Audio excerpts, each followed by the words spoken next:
मालूम करते हैं क्या क्या क्यों हुआ है। भाई धक्का मुक्की मत करो यार। संसद या शहीद हुए हैं क्या कुछ करेगा। देखिए, हिमांशु जी जो मात्र 24 साल के थे, बीएसएफ के जवान थे।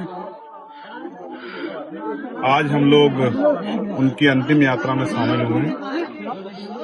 ऑन ड्यूटी वो देश सेवा में उन्होंने अपने प्राणों को बलिदान दिया। हम उनके इस बलिदान को नमन करते हैं। और जो परिवार है,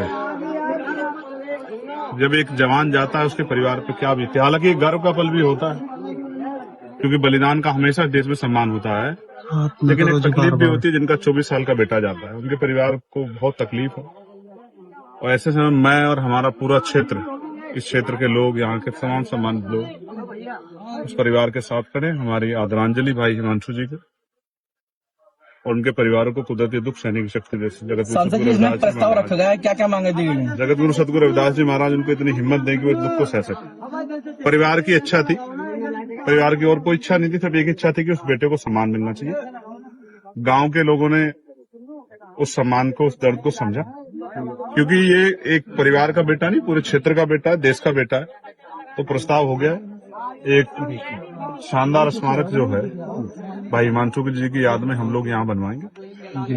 हमने यहाँ अधिकारियों से बात की और यहाँ पर्याप्त उस तरह की जगह है जिसपे एक जो है, एक बेटे को जिसने देश के लिए बलिदान दिया उसको सम्मान मिलना चाहिए। मैं अपनी तरफ से पूरी, हाँ वो उनका राइट्स है, मृतक आश्रित की जो नौकरी है वो उनका राइट है, वो उनको मिलेगी। ऐसा अधिकारियों से हमारी बातचीत हुई। और कोई भी अगर कहीं कमी आएगी तो अभी चंद्रशेखर है, उसमें ज्यादा सोचने की जरूरत किसी को नहीं।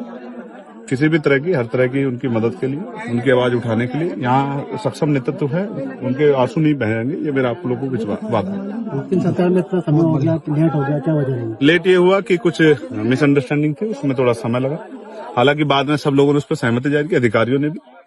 मैं अधिकारियों का भी धन्यवाद करूंगा। और ये इसी तरह से जो है, आप ये समझिए, अगर जो लोग देश के लिए बलिदान देते हैं अगर उनका सम्मान नहीं होगा तो कौन अपने बेटों को जो है सेना में, अर्धसैनिक बल की जो है नौकरी के लिए, देश की सेवा के लिए, वीआईपी की सुरक्षा के लिए, एयरपोर्ट और तमाम तरह की सुरक्षा के लिए कौन भेजेगा।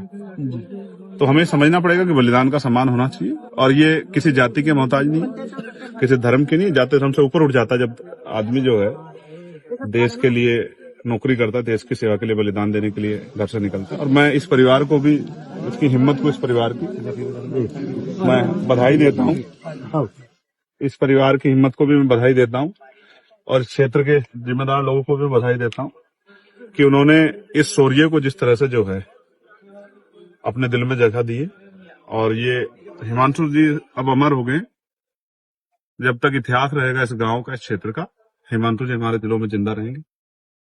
और मैं फिर दोबारा से प्रार्थना करता हूँ कुदरत से कि उनके भाई जो उनसे बड़े हैं, भाई केशव जी, हमारे यहाँ के प्रधान जी, सब लोग उनके दर्द के साथ खड़े और उनके साथ खड़े।